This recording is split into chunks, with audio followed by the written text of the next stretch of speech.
and foremost important, I think that, and answering your last question, is that we are far away to being able to speak about a migration crisis. I mean, the number of migrants, the regular migration figures represent a really small number when compared with the people coming or reaching Spain through regular pathways. And when we speak about regular pathways, we are talking about whether through airport, ports, or overland through the cities of Ceuta, Melilla, in the case of Spain, but also through other European countries.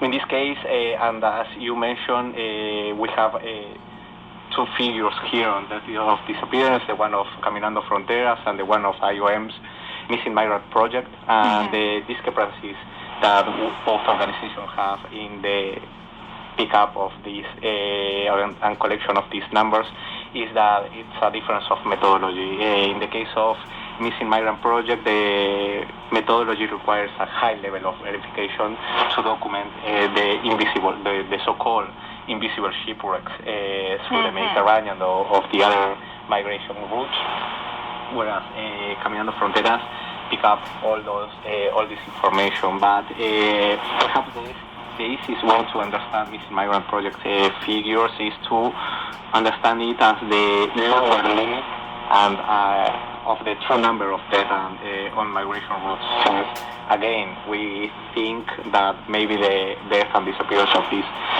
vessels are even higher than the one we are registering, and it is also due to the clandestinity sometimes of these kind of migrations.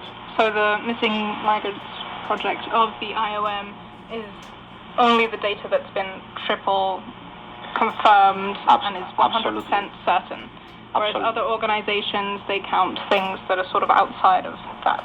Yes, we try to pick up both by primary and secondary sources of information, but they are really well-documented disappearance and the ones that we are registering and showing in our trends. But again, we think that it is the lower limit, and we think, of course, that the number of death and disappearance are even higher during the journey in this irregular migration route. So you said that we couldn't exactly call it a migratory crisis right now because there are all of these regular migration ways that are also growing. So what do you think we could call what's happening right now? Like when we see thousands of people arrive to the Canary Islands, when we see all of these people in the Mediterranean reaching Italy and Greece.